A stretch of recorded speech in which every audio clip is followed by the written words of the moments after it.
player 2 has found the patient and he wins. So, as part of our prototype process, we looked into the different states of flow during our gameplay loops. So, the first diagram you see there is meant to represent when the player is searching for the artifacts to take the patient. So, the peaks towards the boredom side when the player is just traversing through the maze, and then the peaks towards the anxiety side when the gameplay becomes more challenging is when the player sees another player, because that brings a risk that they can be stunned or be reset.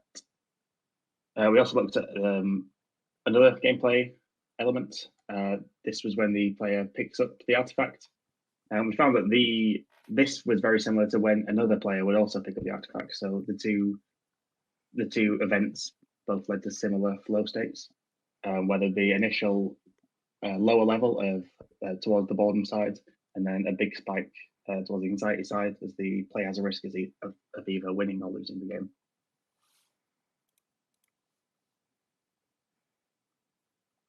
So for this playable prototype, we changed the gameplay so the player would have to find an artifact first, but their abilities did not.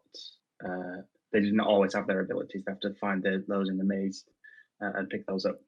And the key questions from this risk analysis were: is it still fun? And from that, we decided it wasn't as fun as previous prototypes, and the flow was could be ruined if the players had come across a player before finding an ability for themselves to use, as they had no protection. So as we also looked at, should the players have a hit ability to stun the players and make them drop the artifact? We also decided from this that this was not a good idea. It didn't add to the gameplay and became a little bit too much for the players to manage. So we would be peaking more towards the anxiety side of the flow states, which is not good. We also asked, is anxiety and boredom balanced in our gameplay? And as I just said, this prototype leaned towards the anxiety side of the flow states. For a couple of reasons, there's a chance for the player to meet another player without having their ability.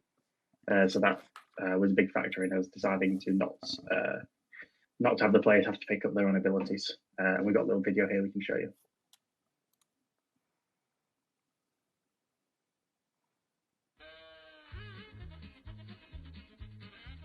See, player 2 just picked up their own ability there, and it can stun player 1.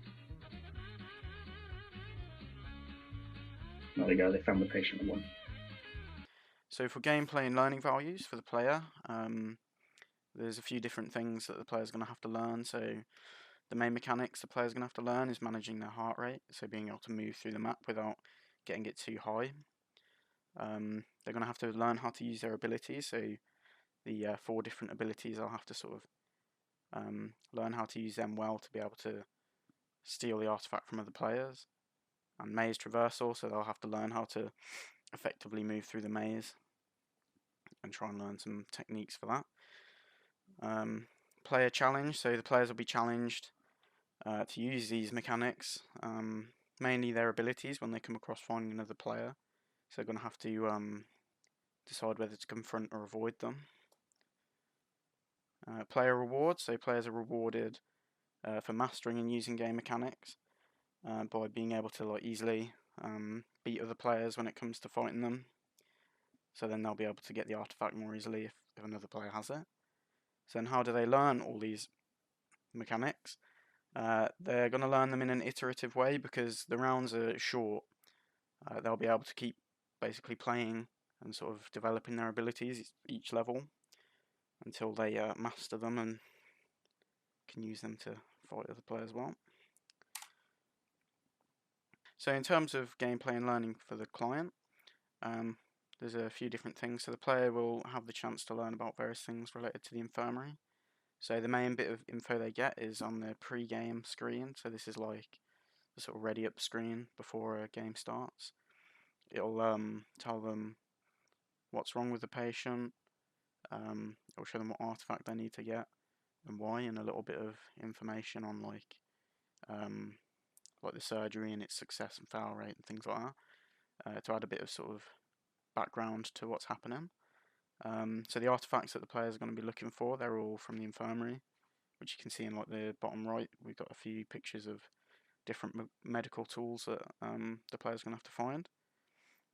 And then also, as the players are travelling through the map, they'll leave coloured trails behind, which obviously are in reference to the coloured lines that are in the university and were in the infirmary. So finally, we've got our prototype that we made during the game learning phase. So in this prototype, the players leave behind a trail, as I mentioned before, which is seen in the university and hospital. And they need to get the artifact and take it to the patient. So looking at the game learning side for the risk analysis, we some of the key questions we asked were, how will the player learn the controls? We decided that there'll be info on like there'll be controls info on like a main menu page or on the pre-game page to help the players out. So then, how will the player learn what their abilities are and how to use them? So, as I mentioned before, the game is very fast-paced, and they'll be going through rounds. Like a round will probably last about a minute at most.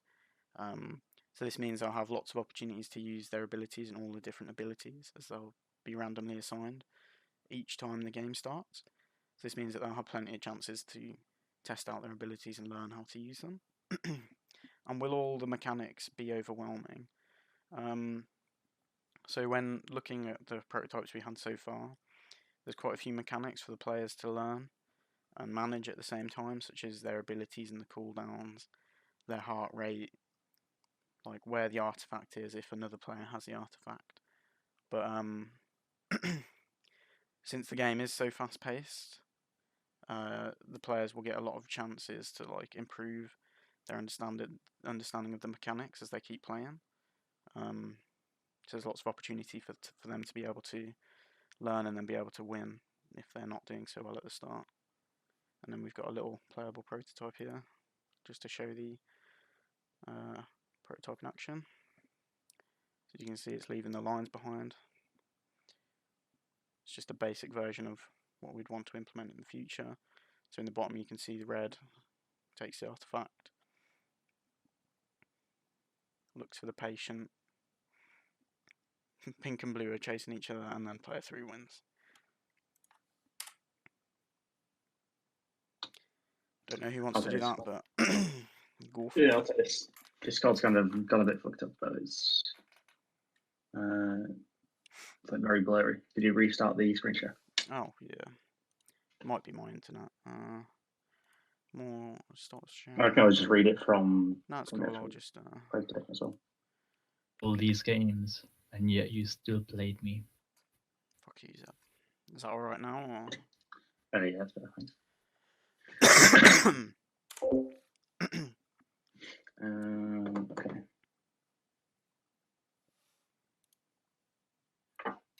Whoa. So here we have a look at our final game prototype that we've come to.